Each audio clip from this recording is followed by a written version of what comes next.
Okay, we're going to try this again. This has been happening a little bit, so hopefully the intro will go this time.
And welcome everyone to another exciting adventure on Riding Through the Unknown. I'm your host, Michael, and tonight I'm joined by two guests who I'm sure need no real introduction. They are everywhere and sharing great information.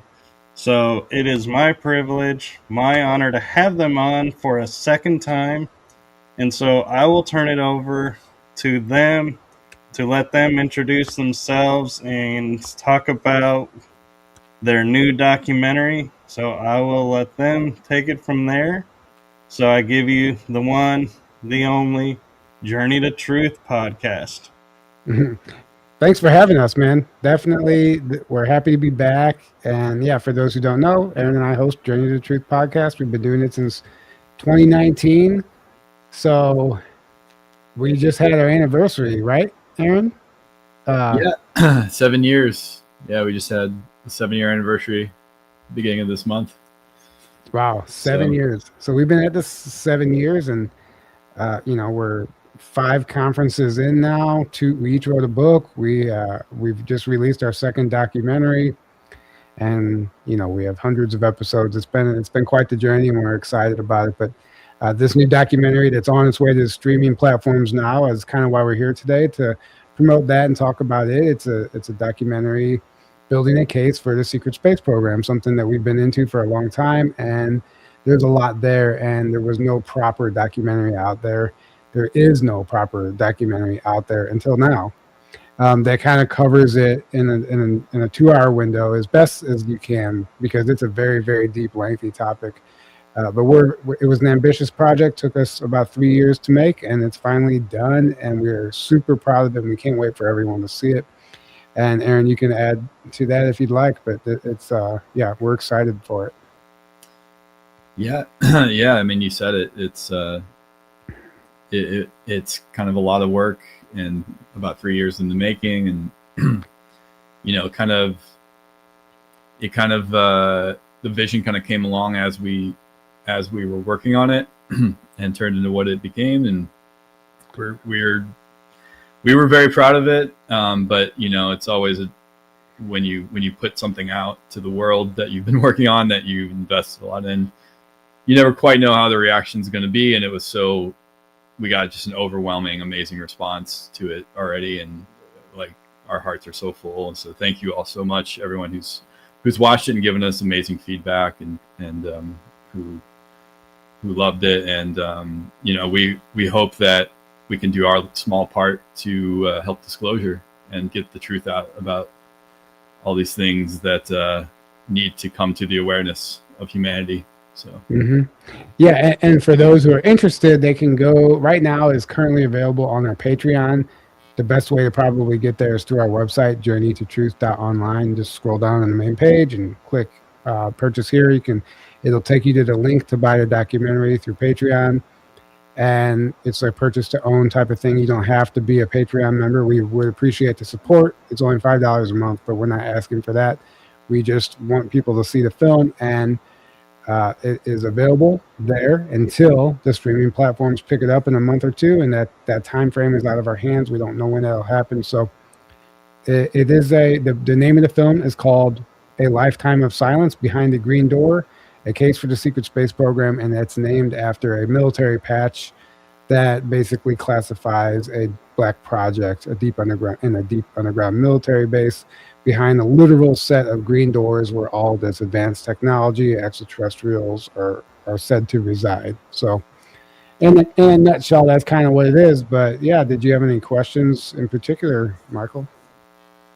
Well, one of the questions I have is when you're diving into certain parts of the secret space program, where do you determine you're gonna stop going down the rabbit hole, that you've went far enough for this project? You probably after you've lost your mind, then you probably stop.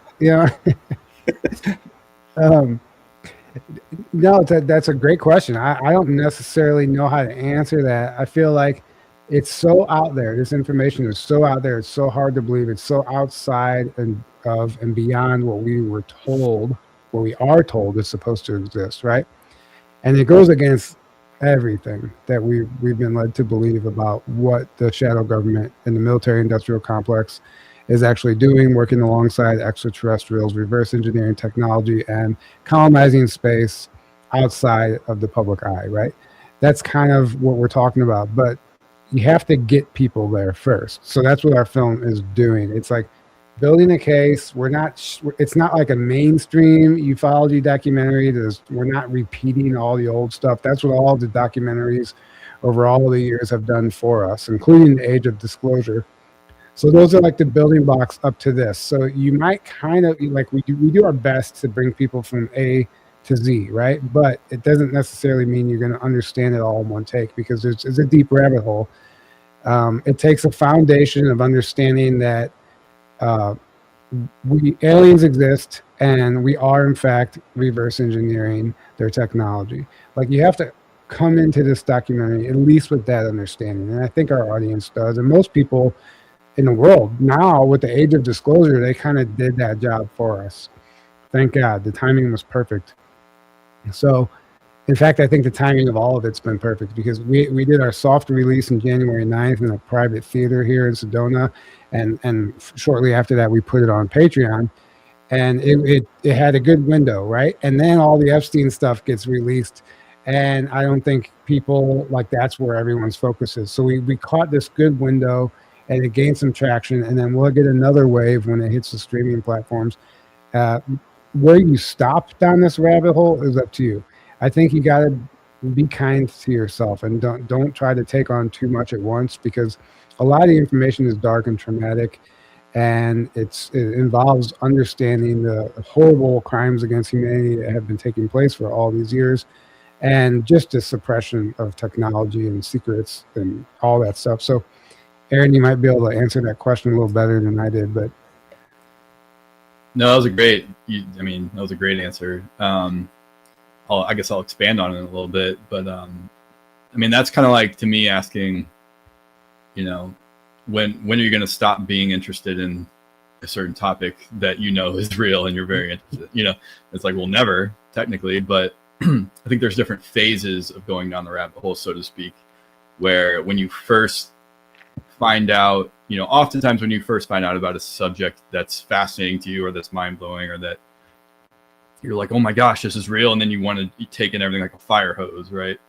And you kind of just like dig in hard and fast, right? Well, I think that can only last so long. That's not sustainable, because at some point you're going to get burnt out, or at some point you're going to be like, okay, I've pretty much learned generally as much as I possibly can, but there's still always going to be more information that you didn't learn in that phase, right? But I feel like there's that phase, and then you kind of hit a somewhat of a plateau where things just kind of trickle in at that point, or maybe you'll have another wave later on. But I think a good place to kind of, I'll speak for myself with my awakening, going way back to 2012 with my awakening, where the early phase of my awakening was more imbalanced in the dark information, the conspiracy information.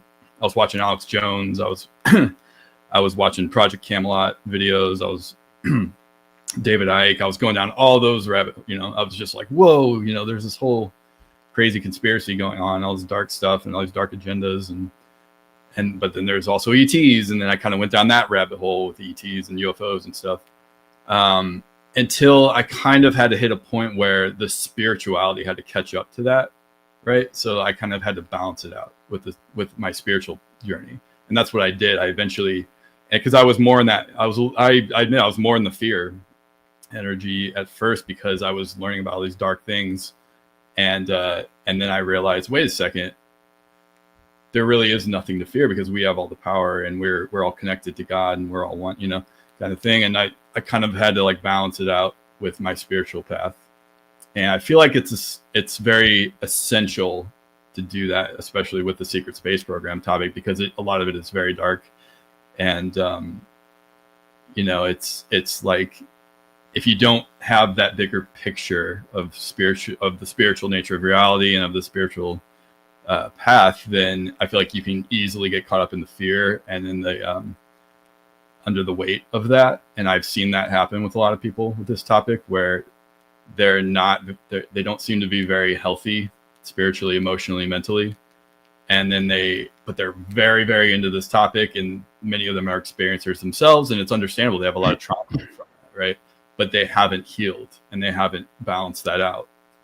And I've seen people go down a very not healthy path in that regard. So I think that's essential when you're researching this type of information. So I would say maybe once you hit a point where you feel like, okay, it's not healthy anymore for me to keep, hardcore going down this rabbit hole to this degree, and then you kind of like put on the brakes and try to do something that feeds your soul and that is healthy, and balance that out.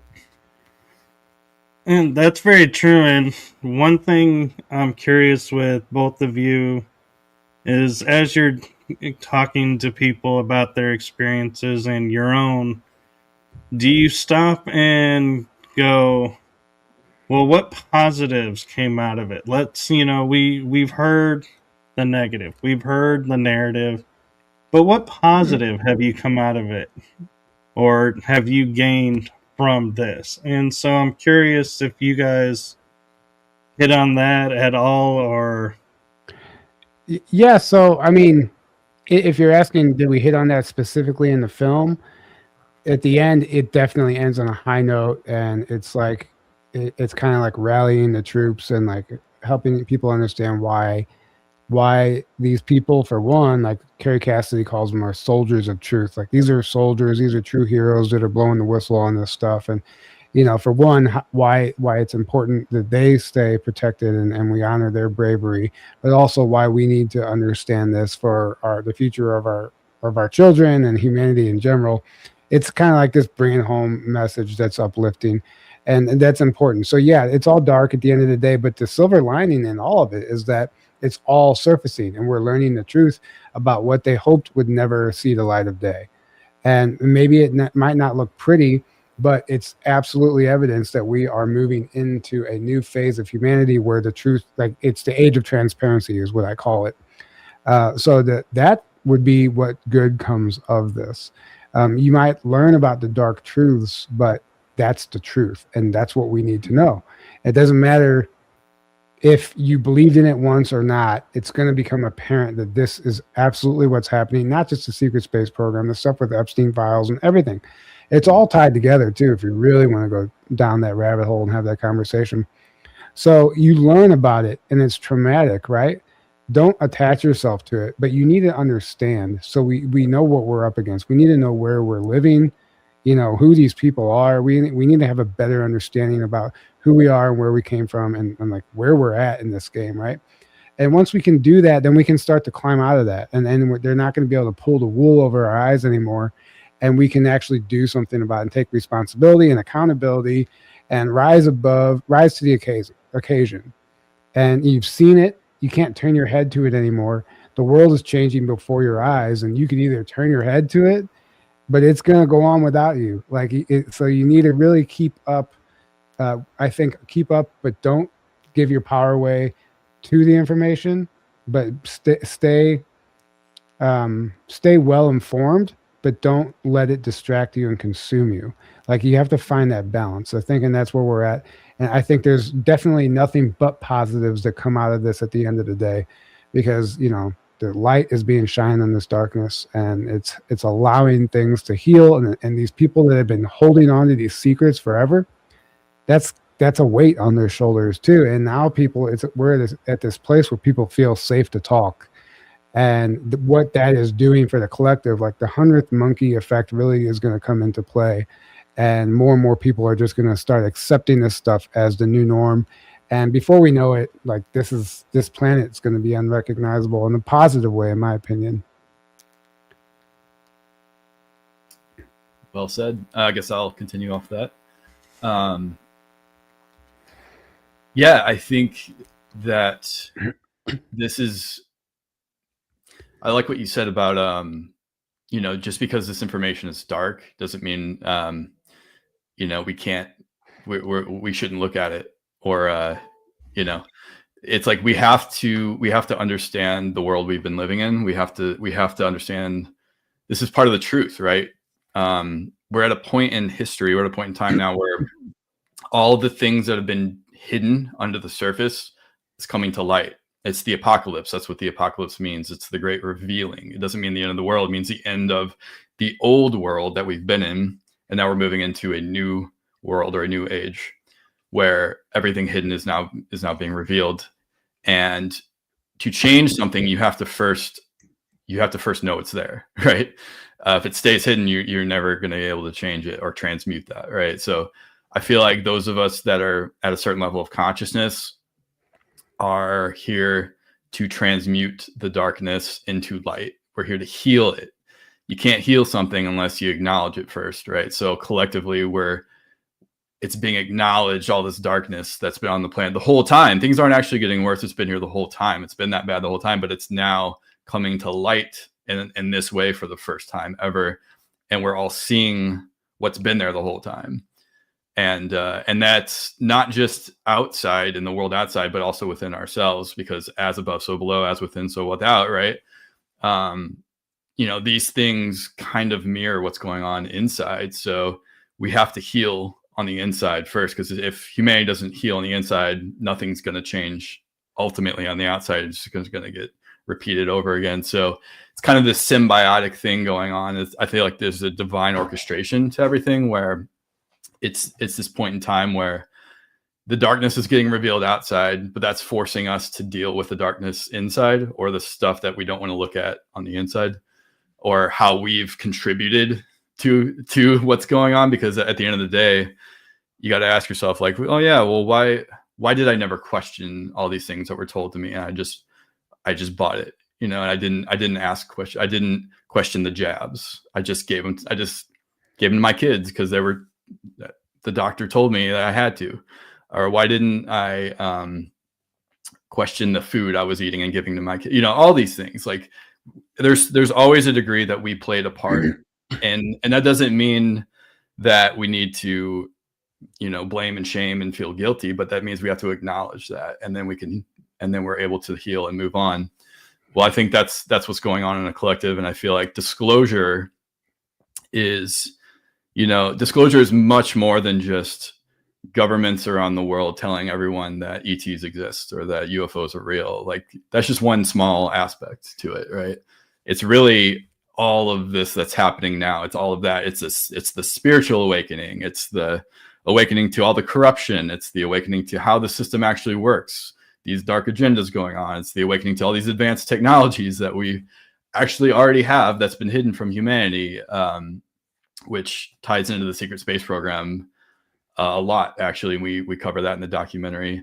And that's one of the biggest reasons why, in my opinion, this topic is so important, because a lot of people hear about this topic and they're like, okay, it's fascinating, but if it's all just this breakaway thing, and you know, why do I need to know this?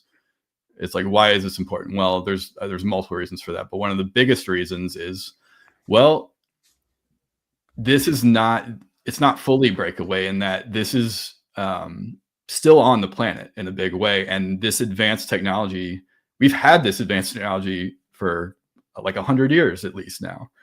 And it's been weaponized against humanity in secret instead of used for the benefit of humanity. And that's not okay. And, you know, I think the only reason something like that's been able to go on for that long is because 99.99999 whatever percent of humanity has been completely unaware of it. And we've been lied to, and we've been propagandized and all the rest of it, right? Well, now the truth is, as you can see with the Epstein, and just everything is like age of disclosure. Just the fact that that documentary came out in that big of a way is proof of where we're at in time. And like Tyler said, it set up our documentary, I feel like, perfectly, because it's like the big question used to be, are ETs here? Are they real? Are UFOs real? And that question's almost like gone, like a foregone conclusion at this point. It's almost like, okay, and that's not the question anymore. The question is now, okay, we know that's real. Now what have we done with that, or what exists beneath that layer, right? And that's where I feel like we take the next step there with this documentary, but still accessible enough that I feel like almost anyone watching it is gonna watch this and be like, whoa, there's further, right? It's presented in a way to where anyone can watch it at this point in the game where we're at in humanity. Mm-hmm. Anyone can watch it and say, you know, that's plausible. I don't see why that's not possible at this point, you know, and that's kind of the whole goal for it. So, yeah. And one thing I will say is an awareness that I've come across, and I think it kind of goes along with what both of you are showing in this movie, is when people say, oh, our government can't pull anything over our eyes, they can't do this or that, and I will simply go to them and say, well, what color is the grass? And they go, well, it's green. How do you know that's green? Well, because that's what they told us. And I was like, exactly. Or somebody will say, well, science says that the frequency of all of the other colors are absorbed and green is reflected back. And I'm like, how do we know that's the frequency of green? Yeah. And so it's like, when you start to fundamentally think about all those things that we have grown up and blindly accepted as truths, it's not hard to imagine the government sitting there going, this isn't real, and going, okay, it's not real just because they told us. Right. Yeah. I mean, they don't want, well, obviously they don't want that stuff out. I had a point I was going to make, and I forgot now because you got me thinking about grass. And you want me to talk first? Yeah, go ahead. Okay, if you have something to say. I have something to say about that. Okay, so when anyone says something like that, to me, that signals they have absolutely no idea how the system actually works. And I don't say that in a, you know, it's understandable because we're not really taught how the system actually works, and that's done on purpose, right? We're kind of sold this charade of like, oh, the government is just the surface level of what you see. And then we're also sold the lie of what you just said, where it's intentionally made to look incompetent so that you think that they can't ever keep anything a secret, and they can't really, oh, they're not competent enough to ever, look how much they bumble and like stuff gets out, and they, you know, that's done intentionally. I think that's actually a psyop so that you don't ever go down these rabbit holes, because you're like, oh, well, if this were true, there's no way they would be able to keep this a secret, when in fact it's the exact opposite. But it's also because we are not taught truly how the system actually works, or the nature of it. So when people say the government, most people aren't thinking about how the government actually is, where it's like the government as if it's this one monolithic thing, right?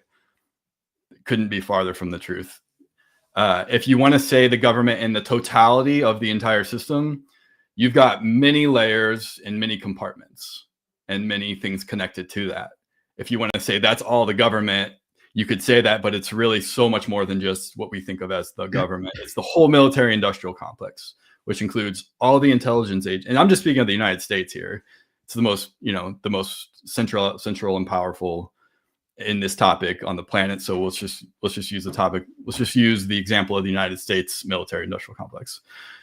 So you've got the normal government with the three branches and the politicians that are there. Well, they're not really the real power. That's kind of pretty much like the show or like a very middle management level.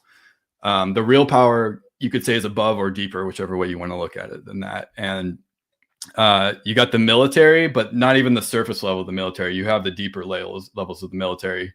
And that's what gets known as the military industrial complex, because it's so much more than just that, right? It's the aerospace companies and the deep levels of that connected to this. It's the intelligence agencies, which there's 19 intelligence agencies in the US alone. And they have compartments and deep levels. And the deep levels of all of that are all connected. And that's where the secret space program technology and programs live.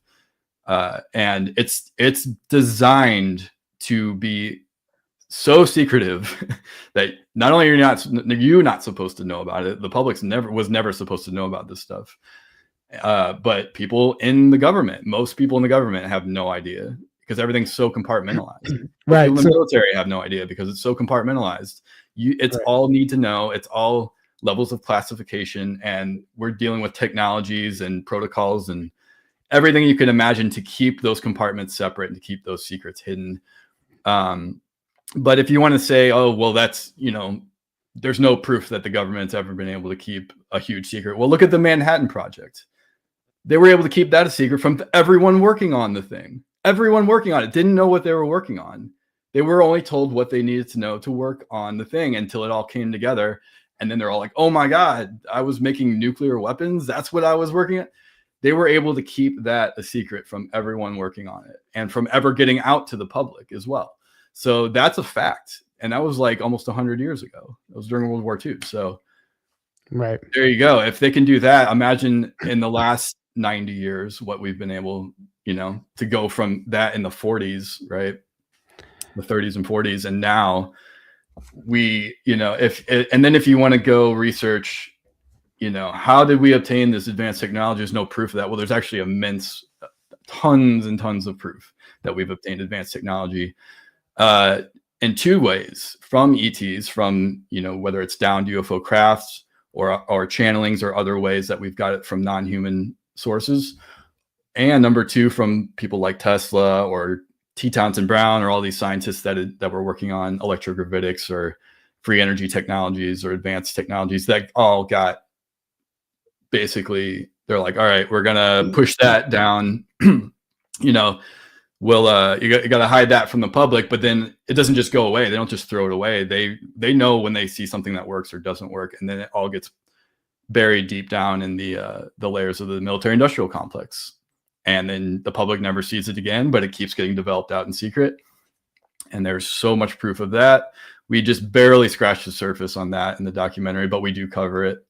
And they've been able to keep all that a secret for a long time, but nothing is 100%. So there's been whistleblowers and insiders that have spoken out over the decades and years, and there's been experiencers that have spoken out. And it seems in the last 15 to 20 years, I think with the internet and social media is one of the biggest factors there, that we've gotten some of these secret space program experiencers finally able to come out, and also the reception, that they get now from the public. Whereas 30 plus years ago, everyone would just think you're crazy or lying if you spoke out about this. Now they're like, all right, I'm able to go on the internet, and there's enough people that are going to take me seriously that, it's worth me risking my career and my relationships, and many have paid the price in those regards just for speaking out, even in the last 15 years.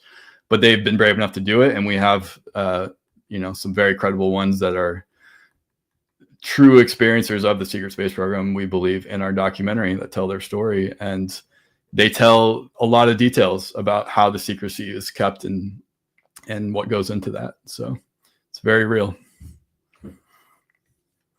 Did you remember, Tyler? What's that?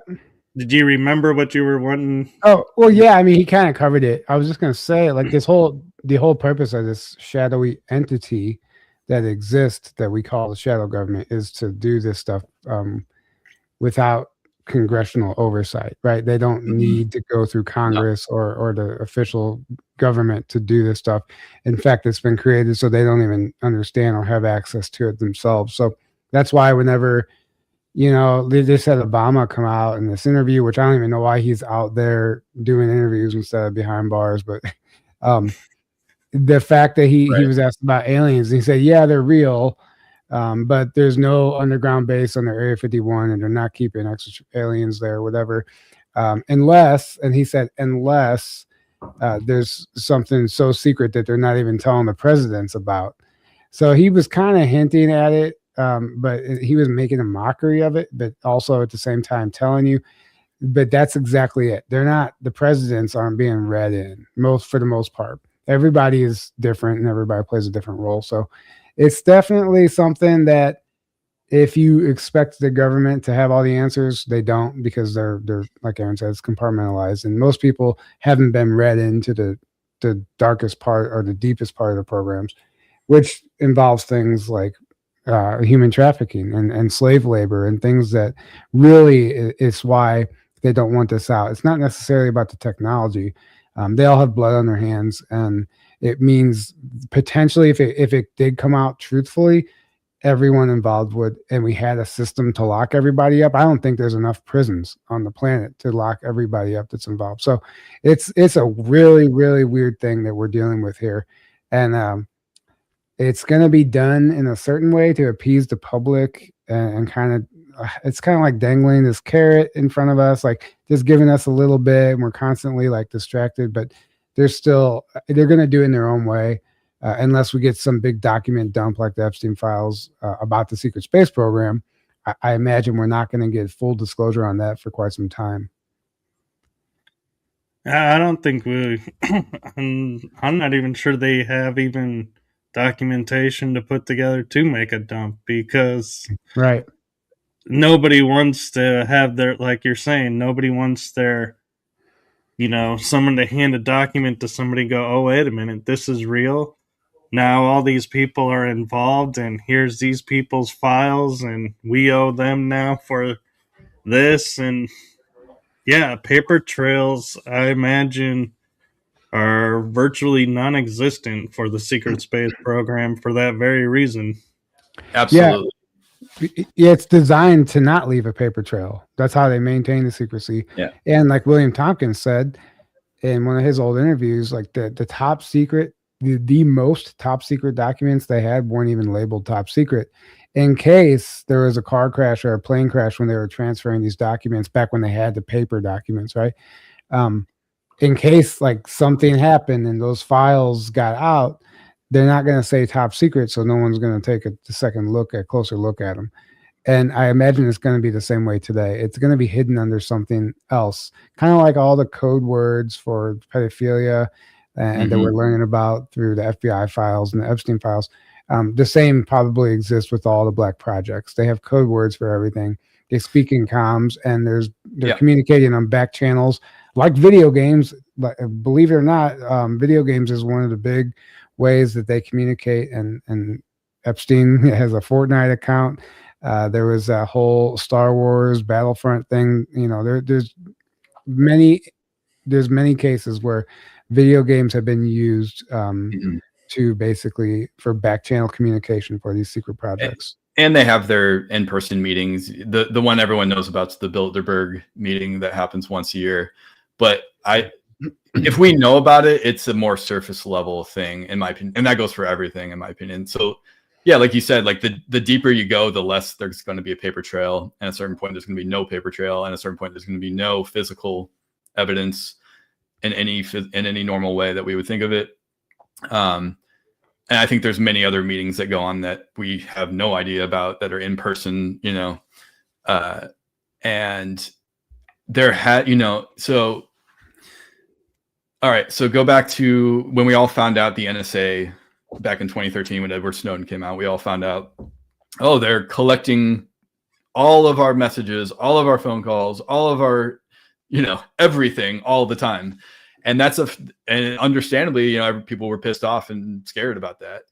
And but if you follow the 17, the Q, say 17, the Q stuff, if you look at a lot of things that point to, I think the cabal or the deep state may have started that, and they wanted to collect all of our data and spy on everyone for nefarious reasons. Well, I think the white hats, or let's just call them the pro-humanity group that's trying to combat this group, that's there's this war going on behind the scenes. I think they were able to get a hold of that and use it against the dark, against the cabal, right?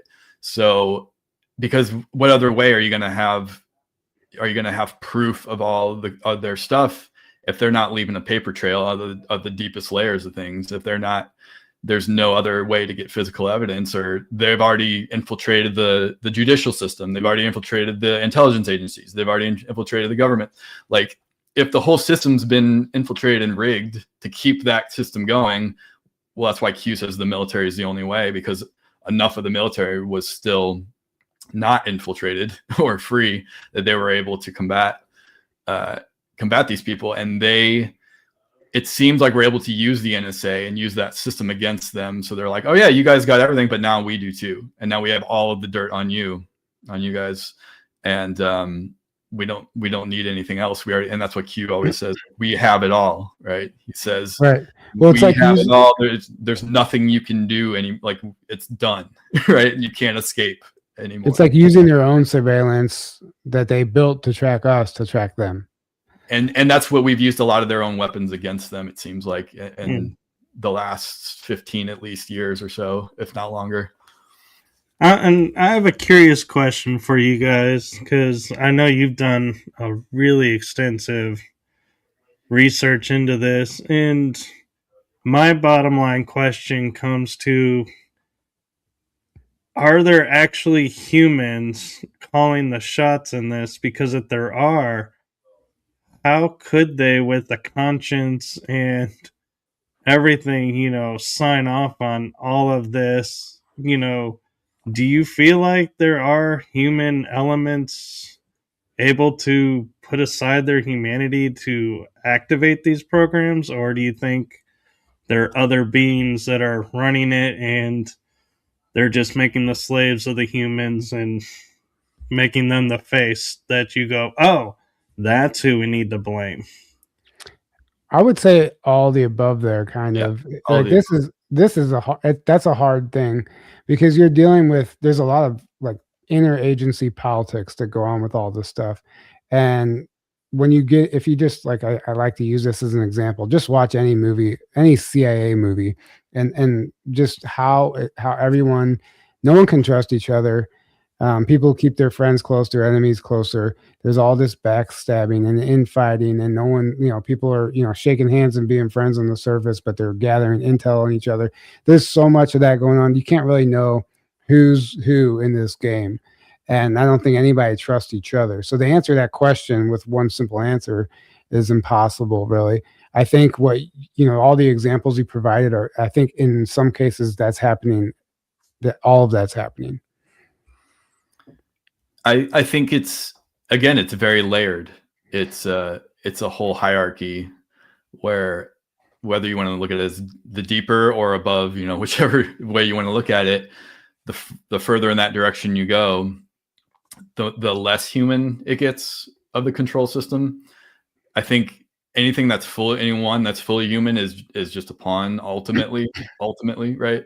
And I think at a certain level it gets completely non-human, and they're at the top of that pyramid of control, and that the secret space program is a part of the system. So it goes for that as well, for the dark one at least, because it does seem like there's not just one secret space program, and I think that should be obvious. I think there's many different ones, and some are some are connected to each other, and but there are ones that are, you could say, benevolent, or that are at least pro-humanity, and that are run only by humans. I think like Solar Warden that we hear about is a Navy one. I think that one seems to be like that, and there's probably others. Space Force, seems to be, there's the public surface level Space Force, but I think deeper than that, it's the same thing. But the dark ones definitely are for sure, I think, non-human. And I think even the human ones, the benevolent ones, I think a lot of them, I think, are working with benevolent ETs, or ETs that have humanity's best interest at heart and are helping end this war as well. Because I think the deeper you go, the more you're going to see ETs show up, or let's just say non-human entities, NHI, show up. And at the end of the day, we're wearing this meat suit in this point in time, but I don't think the real us is human. This is just like an avatar you're experiencing anyway, right? So the real you is not human. I think we've all had other lifetimes, and you could even say parallel lifetimes, as other beings that aren't human. So I think there's a lot going on. It gets very convoluted and crazy, seemingly crazy, the deeper you go in this. And it's just really up to any one individual person of like, well, how far down the rabbit hole are you willing to go before things get too crazy for you? Because you can just keep going pretty far to where, the average person still on the planet isn't maybe ready for that level yet, but everyone's ready for a certain level. And I think we're at a point now where the majority of humanity, for the first time in a long time, is ready for a lot of disclosure to come out, and for a lot of truth to be revealed. And I think that's why it's happening now. I think it's also the point in the cycle of time that we're in. You can look at the astrology and the things that point to that as well. It's like, it's all connected. But yeah, ultimately it's all of the above. The short answer is all of the above. And what I've found is almost everything, when you say, is it this or this or this? And the answer is almost always, it's all of it. It's all of the above almost every time. It's just a matter of how do those things fit together to figure out, not that is it this or this? It's like, well, they're all happening, but how does that all work together? So. Right. And so another term that's being thrown around a lot lately, and I'm not sure if you guys have gone into it in depth or not, or tied it to the secret space program, but the role of the NPCs that are starting to be discovered, and, are they here just to be like the blamed person and the distraction, or do you think there's a deeper role for the NPCs? It's a great question. Yeah, I mean, you're asking all the questions that everybody wants to know, right?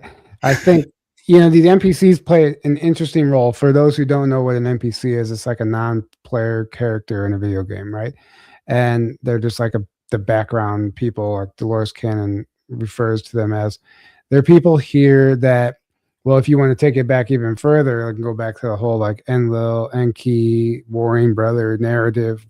They were like, humans were a genetic experiment, and one group of humanity was created, and basically they shut off one of the chromosomes. They removed the chromosome from the DNA, and that gene that is not existent in the gene that's non-existent in those people, in the NPCs, is what Carrie Cassidy refers to as the rebel gene. So there's this gene that activates eventually as people start to learn the truth and hear this information, and this is what sparks the awakening inside of somebody. But these NPCs, apparently they lack that in their DNA, so they're not even it's not even within their molecular makeup to experience an awakening, or to even fathom this stuff on a deeper level. They're literally wired differently than us. That's just a theory, I know, but it's plausible. I think that, people say, do these NPCs have souls or not? I mean, I would say maybe some do, some don't. Maybe some of them only have a fragment of their soul, and it's just kind of hard to know. I don't know what I think. My personal opinion is that they're here creating some kind of a balance in a weird way. Like if we're going to look at this, I almost feel like you need some people like keeping the machine going in a sense, while all this truth is being exposed. If everyone, like, I don't know, it would get too lopsided, and maybe they're supposed to remain ignorant. So it creates this balance for us, and and it keeps this reality existing simultaneous to this whole truther movement, right? This other matrix reality that we don't necessarily agree with, but we're all part of and tied into somehow, right? And you can be in the matrix, but not of it, right? So, and that's what happens whenever you go through an awakening.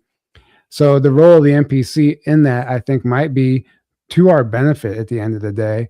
As much as you just want to wring their neck and be like, wake up, why can't you see this? How do you not see? Yeah. Take your mask off already. Right. Like it's 2026. They just seem like a zombie, just like you don't need an booster shot. Yeah. So I think that as much as frustrating as they are, I think they're playing a role. And I think that if it's in their purpose, their life's purpose to wake up eventually and somehow have that DNA activated, then that'll happen. But I don't know if that even properly answers your question. This is kind of my take on it. I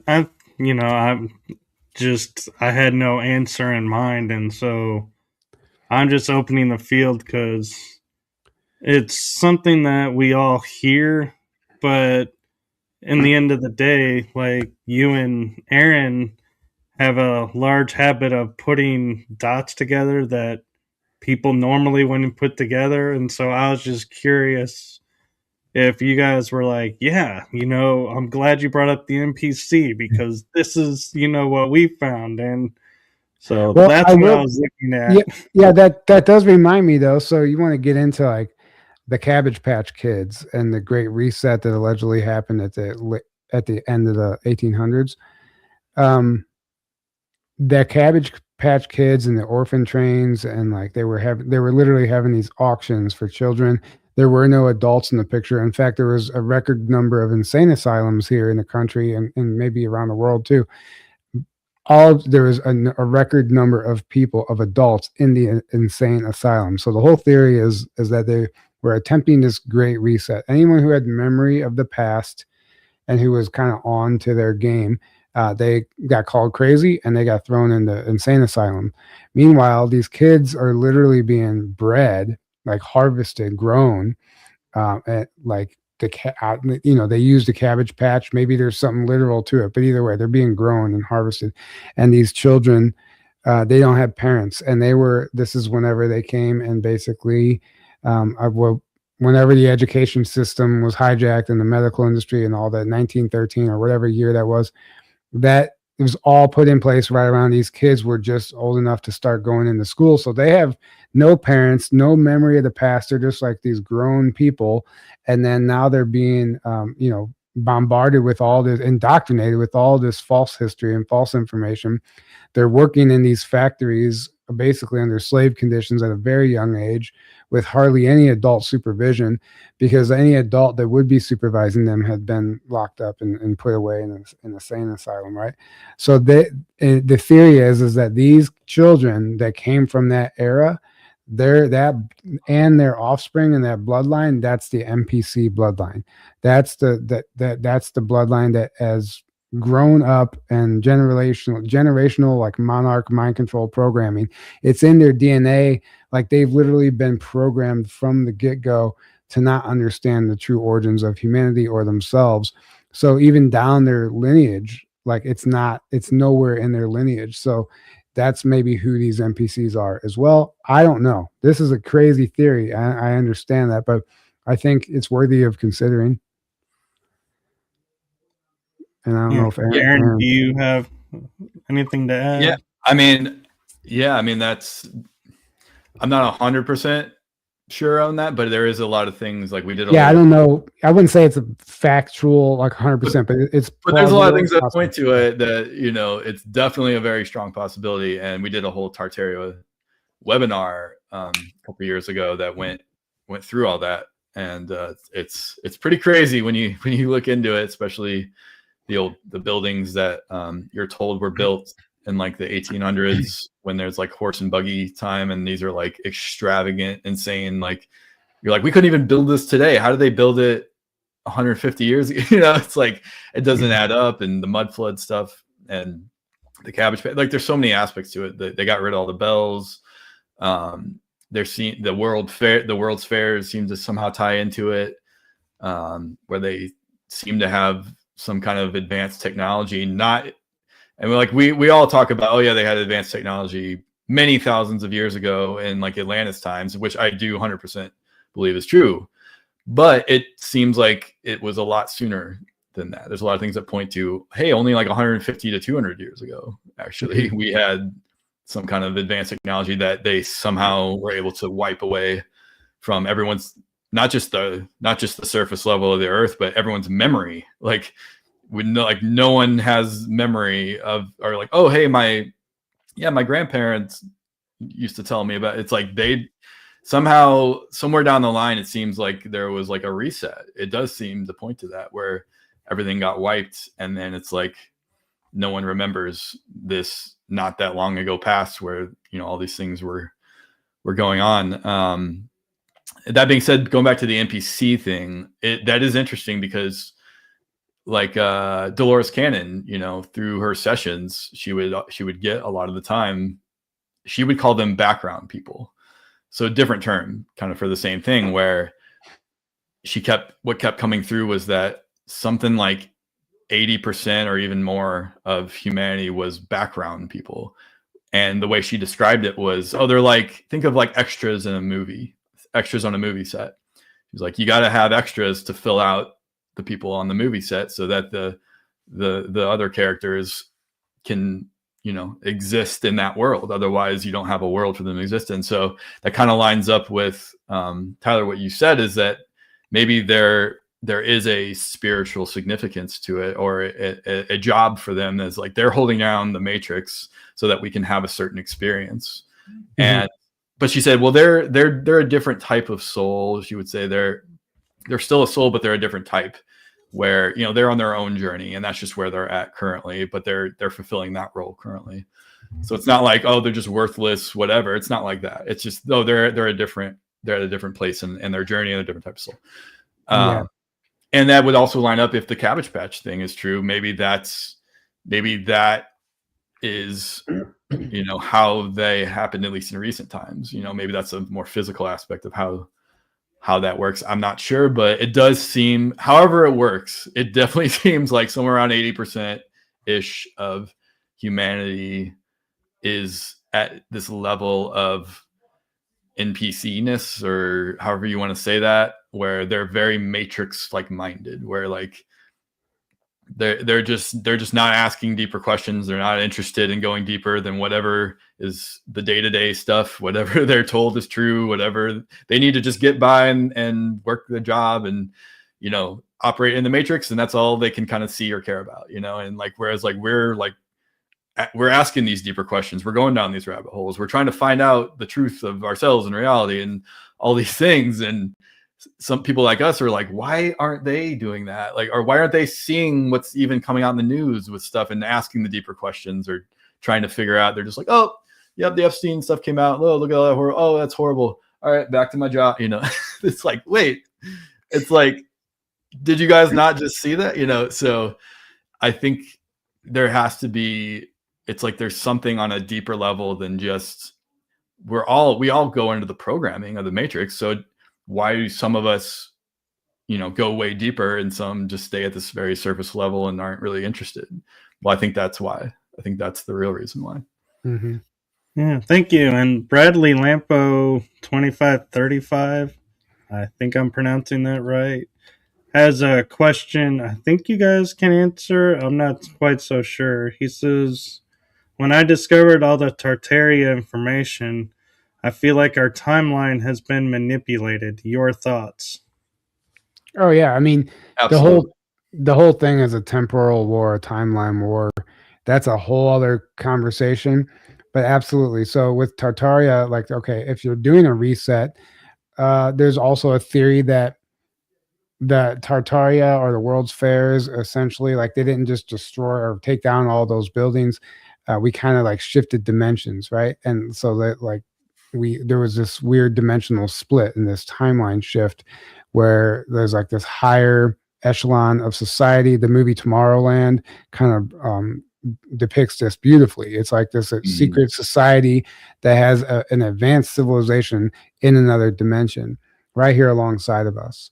And so we could be looking at something like that with Tartaria, where we just kind of shifted into this lower dimension after this reset. It's not like necessarily anything was destroyed or removed, but it's these realities split. So as far as like there being a timeline war, I mean, that's a whole other conversation. You can get into Project Looking Glass and the time technologies and how they're able to manipulate our timeline and the Mandela effects. But to answer in a nutshell, yes, I think our timeline has been manipulated over and over again, multiple times too. I think so much damage has been done. It's irreparable. Like, I don't think you're going to be able to go back and correct it. I think it's going to organically correct itself because of this ascension. But to go back and try to fix it, fix the mistakes we made, I think that's our karma, humanity's karma, to deal with. And I think that's what we're seeing now. I mean, they're experimenting haphazardly with all these advanced technologies that are literally creating tears in our space-time continuum, and just, these dimensional rifts and things are, just not what they used to be. And to try and patch all that up and make it the way it was, it's like trying to go back to normal life before COVID. Like, it's just never going to happen that way. So we're dealing with the mess that we've made, and it's up to us. And that's why I think that there is absolutely help, extraterrestrial help and higher dimensional help and angelic forces, all are absolutely assisting us, but that's just it. They're just assisting us because it's our job. It's our mess. It's up to us to pull ourselves out of this, whether we intentionally wanted to be a part of this or not. We were all somehow deceived and tricked into creating this reality that we're living in, and we all played a part in it. And now we have to learn those lessons and pull ourselves out. And because we have to learn the lessons the hard way, it's going to affect us at a DNA level. So it then reverses the monarch mind control, and our children are now going to remember this moment as this liberating time on this planet, instead of being born into a world where they have only known suppression. So it's really interesting where we're moving. And I mean, I think it's exciting, but yeah, it's a timeline war. Absolutely. And it gets very complicated.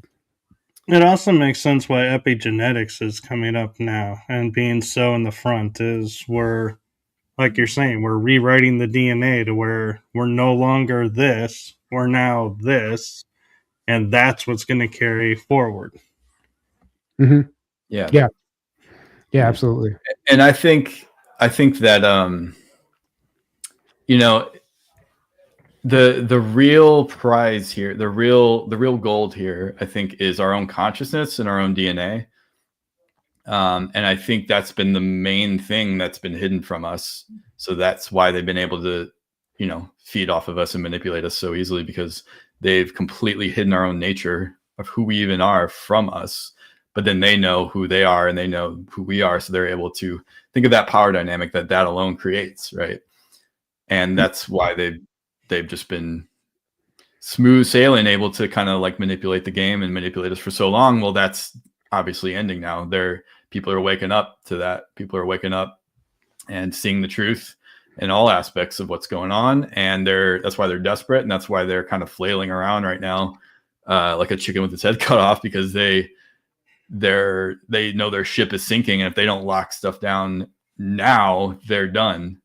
And I think they're already done. Just not all of them realize that, because there's levels to everything. So I think the highest level of that control system already knows they're done, but they're just kind of going down with that ship or whatever they're doing. Whereas the lower levels that probably think they still have a chance are you can kind of see what they're doing right now. They're trying to start World War III. They're trying to do another pandemic. They're trying to, they're throwing out everything they can. Oh, maybe we'll play the fake alien invasion card if they can, if they're even able to at this point.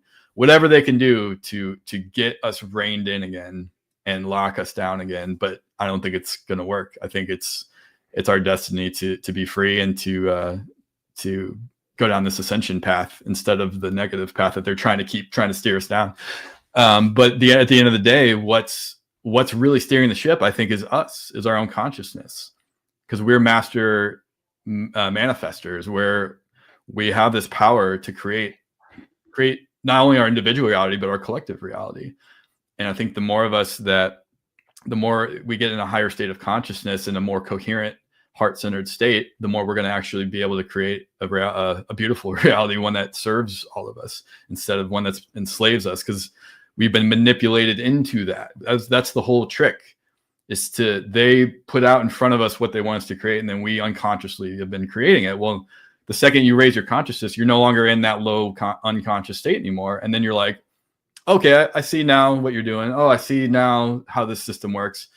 Now I'm going to create this instead. I'm not going to keep feeding into that. That's a natural process. It's not even like we have to try really hard. I think we're just naturally, as this awakening goes on, start stepping more and more into our power, into our sovereignty. And we're going to start naturally creating a world that we want to actually create. So that's what I'm excited about, and we're just still in that kind of chaotic phase of the old world dying and the new kind of coming into being. So we're still in that rough phase, right? And I just want to point out, because I know, Aaron, you're in the Eastern time zone. We're at an hour mark. Do you have time to go further and have a few more questions, or do you need to go?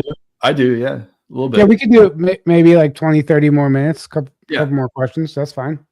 Okay. One theory I'm curious your guys' takes on is with the Anasazi, Atlanteans, Lemurians, Tartarians. They're all civilizations that seems to have just vanished without a trace. And I used to think, they ascended to their star being home.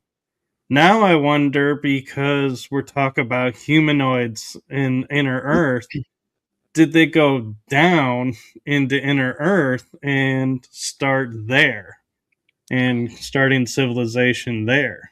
I think you answered your own question. I think both again. Yeah. I think there's definitely a dimensional layer where a lot of them shifted frequencies, kind of like I said with Tartaria. I think that some of them are still even residing here, just in a higher dimension. That we hear about these like Atlantean outposts, these pocket realities, and all that stuff. I think that there are survivors. I don't think it was all destroyed. I think some of them are just residing in different frequencies. And then I think ultimately some of them might have moved underground, and some might have actually been wiped out or extinct as well. I think it's all possible, but there's evidence that they've moved underground, or are still residing here, but they just moved on to a higher plane, but they're still on this planet, just another higher bandwidth, a higher frequency. So I don't know if there's any one explanation. I do know that I believe that they were targeted and wiped out, and many of them probably did not survive. I think an energy weapon was used on the Southwest here in particular, and I even think in Israel area in the Middle East. I think there's evidence. If you look at a map, you can see what looks like scarring. Like you have this green planet, these green landmasses, and in the Middle East and the Southwest, it looks like it was a scar, like a battle wound, like a major Death Star type of weapon just cooked the area. And I think it was probably bombarded by like earthquakes and floods at the same time. And I think we're looking at a major war, a cataclysm that happened. So, and I think because of that, some of those races moved underground, off planet, into higher dimensions, or were just simply destroyed. Yeah.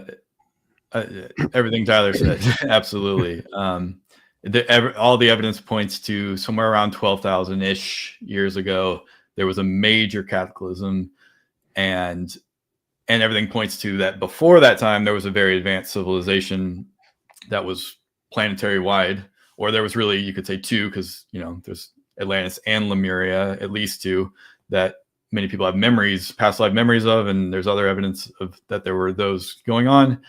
and there was some kind of cataclysm around that time, and there's a lot of evidence that points to that some of them were able to go inside the planet and continue on from already being very not just technologically advanced, but spiritually, you know, like their DNA strands, like they were at a very high, they were all telepathic and had their abilities all online, you know. And if it was that long ago, they've just kind of continued, you know, that evolutionary path.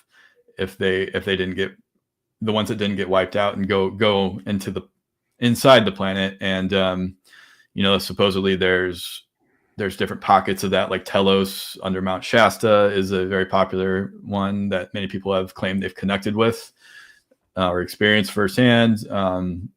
There's different pockets all over the earth that seem to still be these very advanced beings, and I think some of them are basically us, are basically humans, just with all the abilities turned on, you know. And that's our inherent abilities that we inherently have, that we just need to turn them on, you know. And then I think there's others that are not so human as well inside the planet. And I think there's this whole other world going on. And like Tyler said, I think a lot of it's going on in a higher dimension. So like if you went there in the third dimension, you might not necessarily even see anything, or maybe at least a lot of it, maybe. And then until you raise your frequency up, then suddenly they're there. And that's what it's an individual by the name of Lowell Johnson, who we had on the show a few years ago, who claims he went into Telos physically, but he said they had to like raise his vibration up to theirs for him to be able to enter and to see anything and experience anything. So that's what he even said. And he tells this whole very detailed experience of like, they gave him like this whole tour of the city of Telos. And there's a lady by the name of Diane Robbins who for like something like 40 years now has been channeling. She claims to be channeling inner earth beings. She says their names and she writes books on it and all of the technology they have and all of the stuff going on. And she says the same thing. They're at a higher frequency. She says that as well. And she says they have their own space fleets and, you know, they're going off planet in their own ships and they're super advanced, you know. So it's kind of like Atlantis just continued on inside the planet. And right. We're here, the surface dwellers, kind of like thinking we're the only people here, when in reality there's so much more. It's been here the whole time. It's just been kind of hidden from us until now. It's now finally kind of like we're finally just now being merged back in with that reality that's been here the whole time. You know? Yeah, and what's interesting too is like in the Sands of Time book, I just did an Instagram live today, and I kind of read through a chapter where the main character is having a conversation with this reptilian, and she's basically explaining that they believe that they were the original. They believe this is their planet, you know, and they're like the original Terrans. And she was explaining, take this with a grain of salt, but like they've been living underground on this planet for centuries, essentially. And she said, under every major landmass on Earth, there is a reptilian or extraterrestrial civilization underground. They've been coexisting on this planet with us, and we never, you know. And the only interference there is they have approached our government and our military and made these deals. And in fact, you know, they were bad deals, but they convinced our government to build, our military to build these deep underground military bases, these installations for them, like housing for some of these extraterrestrials in exchange for this technology and in exchange for a number of other things. But they were giving them breadcrumbs as far as the technology go. They wouldn't give them the full thing. So they would just like give them this toy to play with, and it would take them years to try to reverse engineer or figure it out. When they could have easily given them all the pieces. But it's just this game that's been played for a long time on this planet. And the whole purpose I brought this up is because of the alleged extraterrestrial civilizations that have just been here the whole time, you know. And life has been on this planet for much longer than modern man. And it goes back millions of years and many eras of humans and different types of beings on this planet. Things that, of all the stuff in myth and legends, I believe was all here at one time, including giant trees and dragons and all this weird stuff.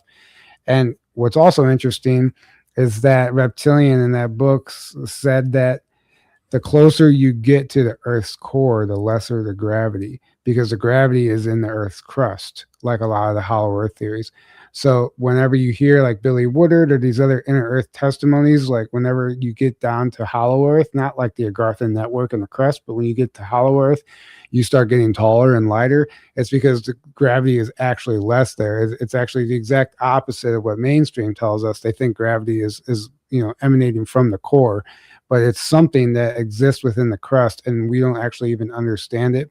And in those books, they say, until you understand what gravity is, you'll never be able to manipulate time and space and understand this reality until you understand what gravity actually is, not where it comes from, but what it is. So they're hinting at, okay, we don't really understand gravity. And if we understand gravity, then you can start to understand how to basically bend space and time and work with the ether and all that. And that's how many of these UFOs are operating. It's gravity control, essentially. And that's what, like Bob Lazar way back in the day, he said that. He's like, yeah, they figured out how to manipulate gravity, obviously, and that's how these craft are flying around and with a free energy and it's. And he's like, yeah, I fully understand why they want to keep this secret, because he's like, you can essentially do whatever you want. Once you can manipulate gravity, you can pretty much do anything. And what's going to stop you unless other technology at the same level, right? But you got to understand what gravity is first to be able to do that, right? So I think these more advanced races or us in the past, we were working in this way. We had these advanced technologies, and we could bend space and time, because if you can bend gravity, you can bend space and time, and you can travel extremely far distances very quickly, in my opinion. And you can make right angle turns like we see UFOs do, or do these crazy things where it makes no sense to us. Like, wait, there's beings in there when they like splat against the wall. Like, well, like, no, because they're on their own little reality bubble, because they're able to bend space and time around the craft, and they're in their own bubble. That's not, to them, it's like they're just sitting still. It's like nothing's happening, but they're able to do all these crazy things and go so fast. Our physics and science that we have on the surface level has been highly, just distorted, manipulated. And we're I think a lot of this has been figured out, but again, like, it's been buried in the deep levels of secrecy that we're still told, oh, we've only figured this is the cutting edge of science, and it's like so much of it's wrong and very limited. But I think it's going to come out sooner than we think. I think all this stuff's going to come out, and we're going to be able to all learn the real science and how to build these things and how to manipulate. It's already happening. Yeah. There's plenty of free energy inventors out there. People are finding new ways, like Patrick Riley with the blockchain. You don't have to apply for a patent anymore. There's new ways to do things. You apply for a patent, you're essentially putting a nail in your own coffin. Like, you're never gonna get to that technology or whatever it is you invented is never gonna see a lot of. You're telling the system, hey, here's something you want to suppress and you want to kill me, and and that's how people in the past have tried to do it, and they all got taken out. They all got immediately taken out, right? But according to William Tompkins saying, like, basically every book in every university on this planet is misinformation as far as every technical field goes. And what I think what we're looking at is, so if you get a physics book, right, or a chemistry book or whatever, they're giving you like the bare bones foundation, the building blocks of what chemistry is, what physics is, but they're intentionally leaving out key components of these equations. So you think you're working with everything that you have to work with, but you're only given a portion of the recipe, and therefore you're eventually going to hit these dead ends. And then you have a PhD in this subject. You've studied it for years, right? 8 years. So by the time you get out of school, you've exhausted the topic, your field.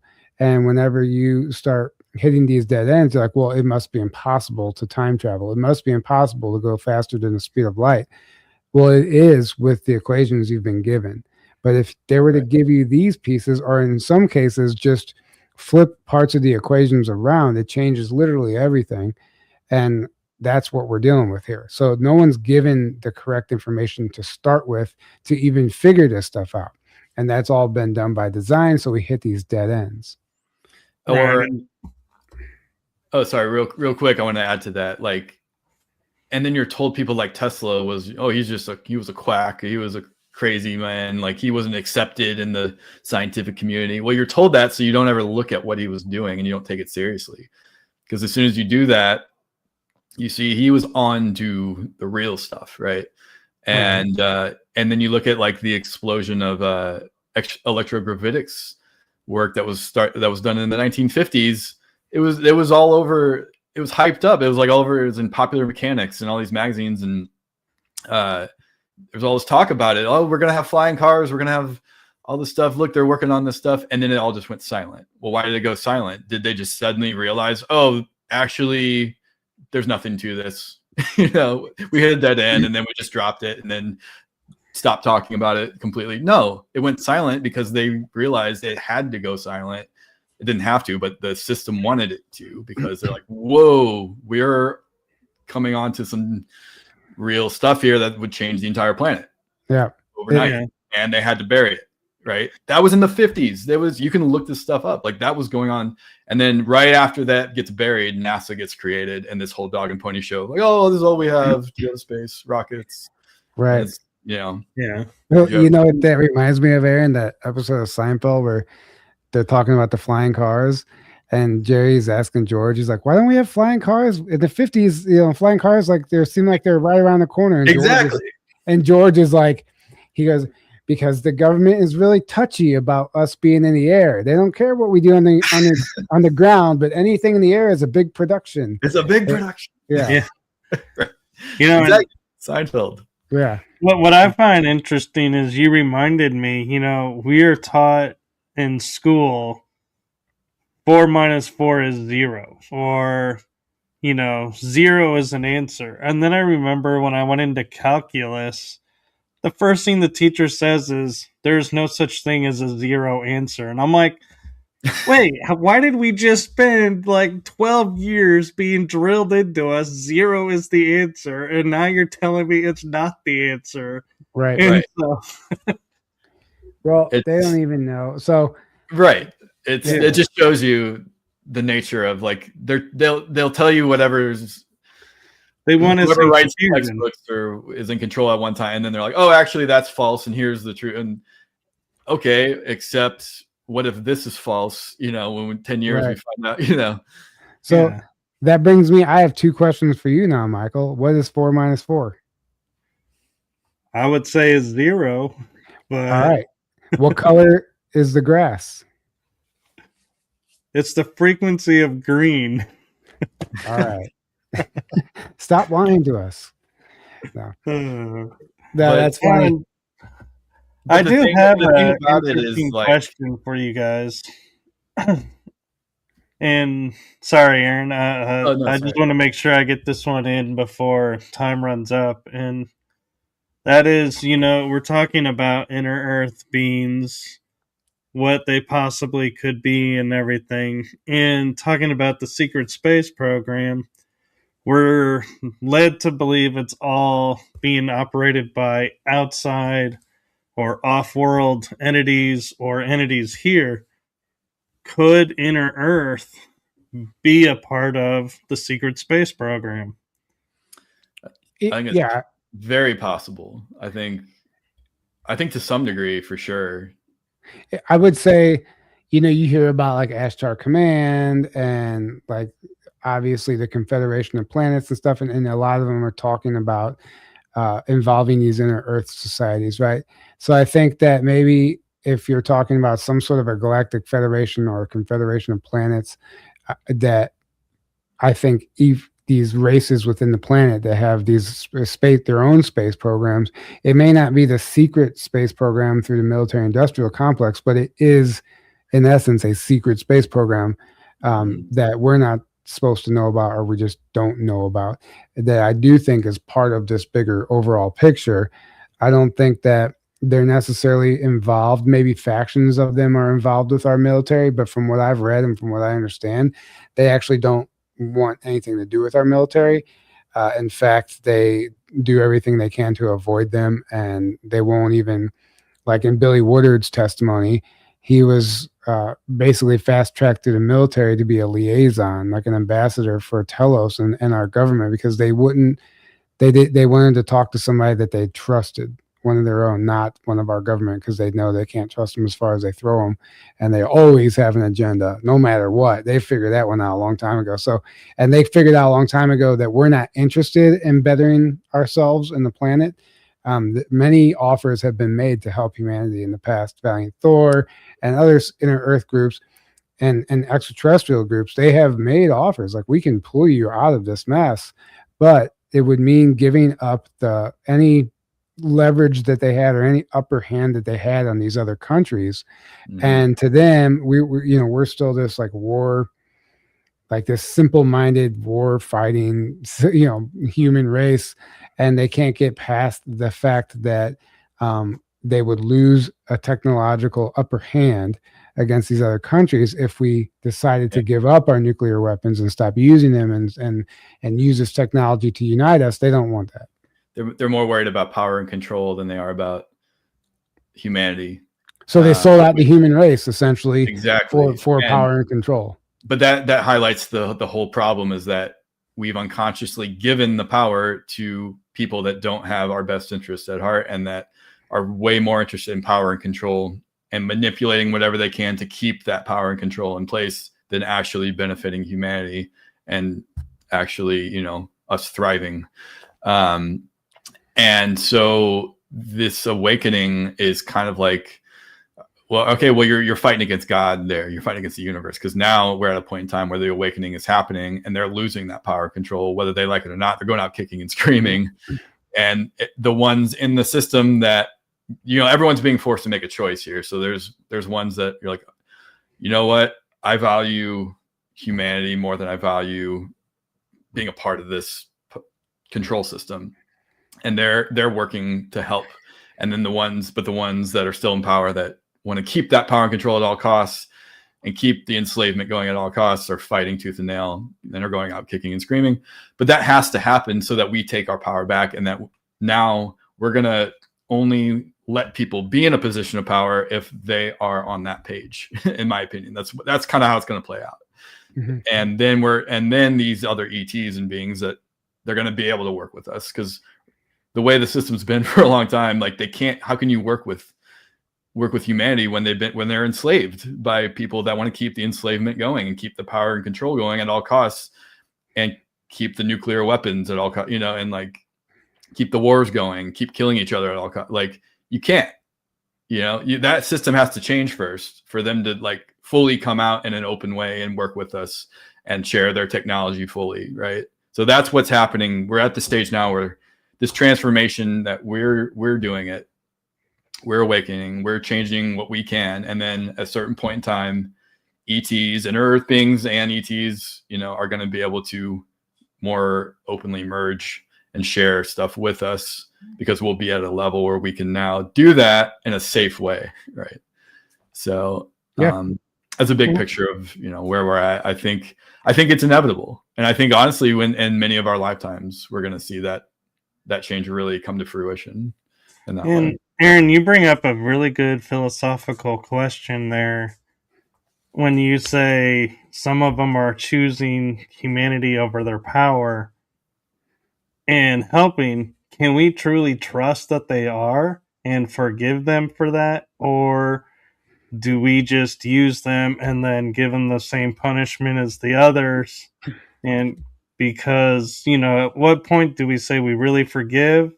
And what is capable of being forgiven versus this has to end, and so there is no room for this? That's a great question, but I think forgiveness is always the way, is always the highest path. But that forgiveness does not mean there's no accountability, or that you're saying it was all okay and it's fine. And no, or that's going to be able to continue. No. That's not, it's a completely different thing, right? Forgiveness just means you're freeing yourself from being in the energy of hatred or revenge, or like, oh, I'm going to get you back, as if that's justice. Well, that's not necessarily real justice. That's just you lowering yourself to, because they want you in that energy, right? And that's why the cabal is always trying to bait you into, they don't care whether you know what's going on and you hate them. They just want you in that hatred energy and want you in that low vibrational state. Well, we need to make sure we're not doing that. We're staying in the heart energy and the higher frequency, but also holding accountable who needs to be held accountable, and also learning the lessons and having the wisdom gained from those experiences. Because when you truly gain wisdom, you now have strong discernment, and you now know when accountability needs to be held and when, but you also can still stay in a state of love with that, right? So that's the key is I think, enough dark stuff's coming out that, if I feel like if too much comes out too fast, the planet, we could descend into chaos and destruction and anarchy and all the rest of it, right? Because it's too much too fast, but it's just enough that it's disgusting, it's horrific, but we're learning to take our power back in a safe way. Get to that place. Right. And to add on to that, another way to look at this too is, so most of the people involved, first of all, never wanted to be involved. They were blackmailed into those positions, mind controlled, real lizards. I mean, there's so many things, MK Ultra, so many things that were doing themselves, essentially. Yeah, so many things that were done to them. And then a lot of them also are born into it and groomed from a very young age. And it is part of that monarch mind control. So they don't know any other way of life. In fact, some of this stuff is normal to them.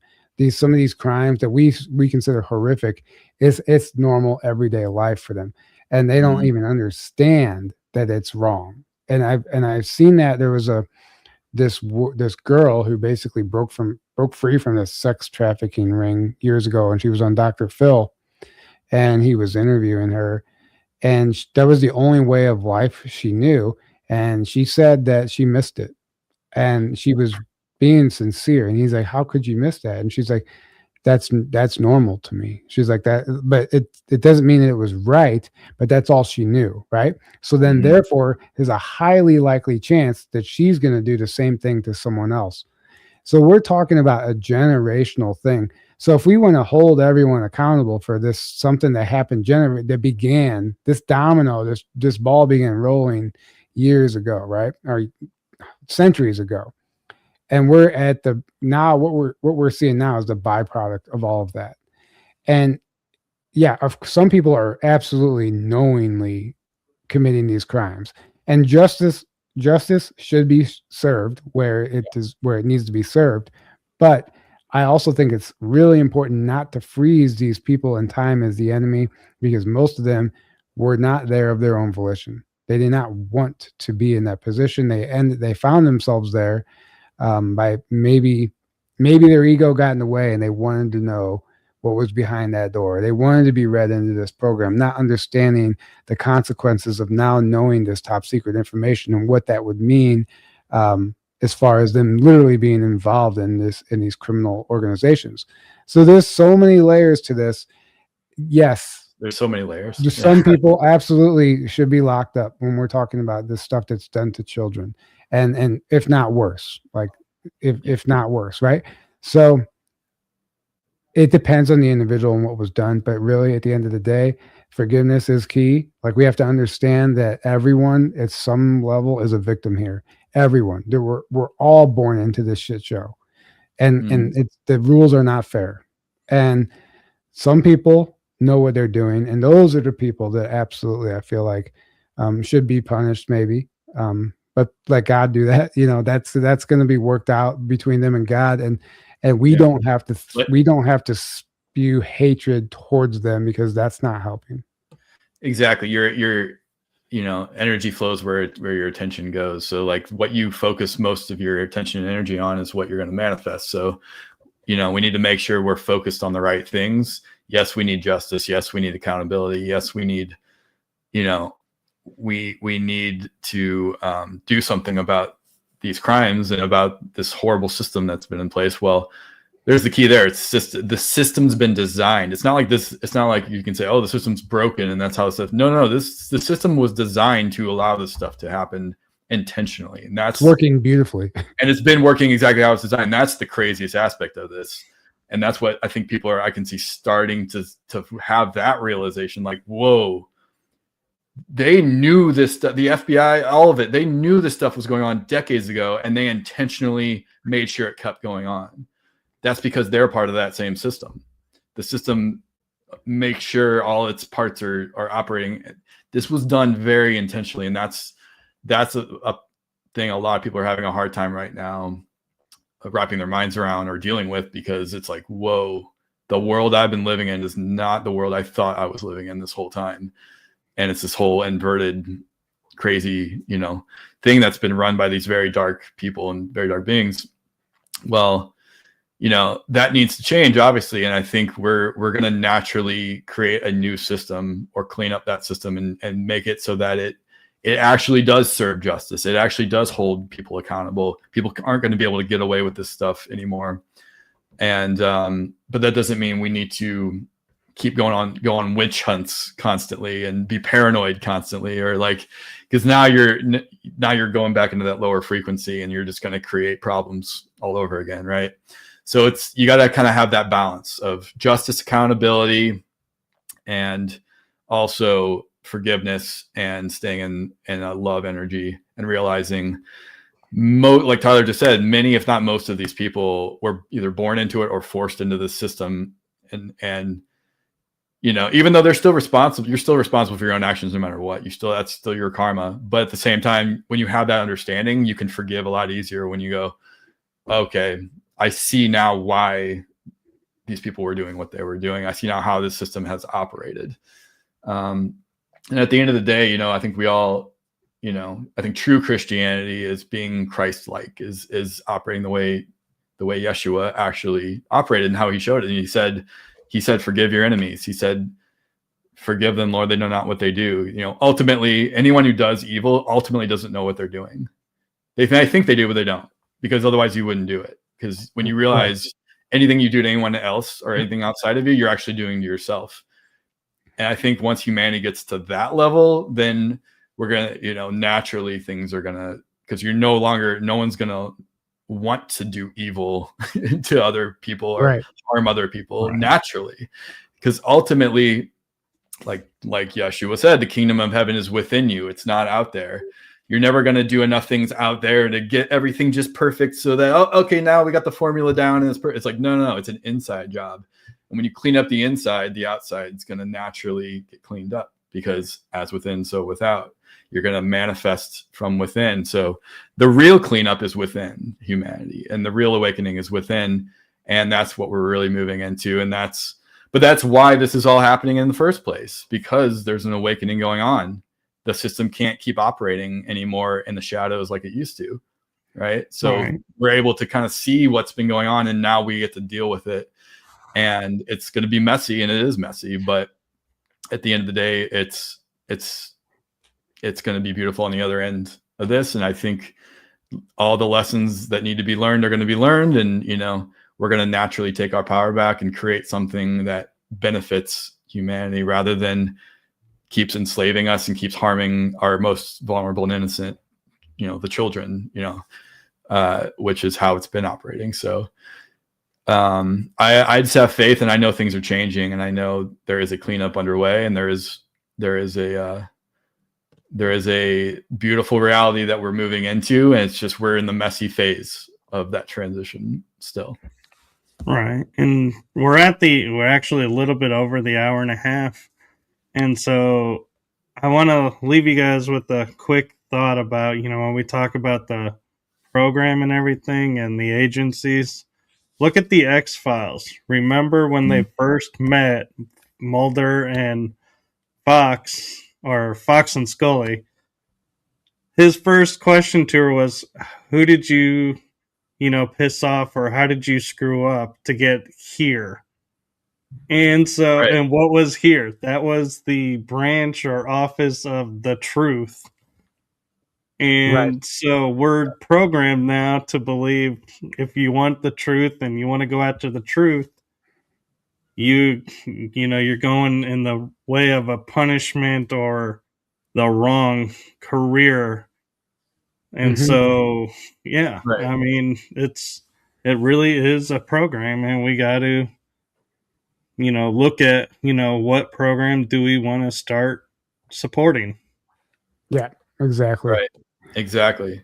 Yep. You're going to follow your internal guidance system of what really, draws you, or you're going to be like, well, no, I'm going to do this because that's what society tells me I should do, or that's what my family is going to like, or that's the old paradigm, right? Where you're just kind of people pleasing and you're doing what you think you're supposed to do. Well, the truth has no agenda there. The truth is the truth, and you either want the truth or you don't, So exactly. And so to end this, would you guys like to state again where you can watch the documentary and where they can follow you? Yeah. You can the best way to follow everything we do is on our website, journeytotruth.online. Has everything we do, but if you want to follow the weekly podcast, you can do so on YouTube. It'll come out on YouTube first and then all the other platforms to follow. So once or twice a week, we have new episodes that drop. Our Patreon, you can find, just go on Patreon and search Journey to Truth Podcast, or just go through our website and you can find bonus content over there, including the documentary. It's the only place you can watch it right now is on Patreon. So journeytotruth.online has everything we do. And if anyone's interested, the odd chance that someone's here that wants to go to Hawaii in April, we still have some tickets left. And there's it's going to be a blast, April 20th to the 24th. And we would love to see you there if you feel like coming. Journeytotruth.online. And if you can't make it in person, we have virtual passes as well for $55. That's pretty nice, actually. Yeah, it's going to be great. We can't wait. We're super excited. Yeah, the virtual pass is a great deal for sure for people that can't make it in person. So. Yes, and so Aaron, do you have anything coming up that you want to promote as well? I mean, the Hawaii conference, what Tyler just said, it's going to be an amazing time. Other than that, that's kind of the big main thing we have coming up. Yeah, I mean, Tyler and I both have a book that we've written in the last couple of years. If you want to check that out, Tyler's is called Bleed Through. It's available on Amazon. Mine is called Waking to the Infinite Universe. There it is, right there. Mine's called Waking to the Infinite Universe. I don't have a copy I can grab, but it's available on Amazon as well. And if you want to check those out. And yeah, I think that's about it. Awesome. Well, I have one last message for both of you. It's something new that I've added to the show since you were on last. And that is from my heart and the heart of my shows to you both. Thank you for what you're doing for humanity. It's seen, it's heard, it's felt, and it's appreciated more than you know. So thank you. Well, thank you for that sincere gratitude. Thank you so much. Yeah, thank you so much. And thank you for what you're doing too. We're all equal players in this.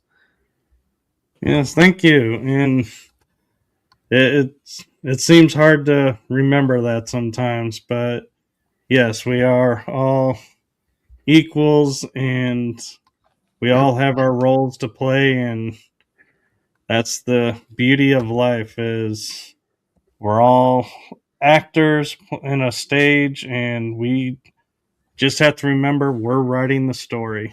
Mm-hmm. Exactly. Yep. Yes. Well, thank you guys for coming on again, and blessings to you and success in your ventures, because you have so many in your podcast. Continued success and congratulations on 7 years. That is a huge accomplishment. So kudos to you guys. Yeah. Thank you so much. Thank you so much. Appreciate that. Yeah. It doesn't seem like it's been 7 years, but it's here we are. and we're still doing it. We're Must still- be crazy. Right. Against all odds, we've had people Against, quite a bit of yeah. public scrutiny and backlash and character assessment, platforms and rumors, taken down, and censorship, and you name it. Yeah. So we're still here, and we're not going anywhere, despite what anybody wishes. We're not going anywhere. Yeah. Well, keep it up, keep the faith, and with that, I'm going to say good night, and make sure you subscribe, follow along, because you never know when they're going to pop up next and where they will be, and follow along my shows as well, and blessings to you all, and have a wonderful rest of the week. All right. Good night, everyone.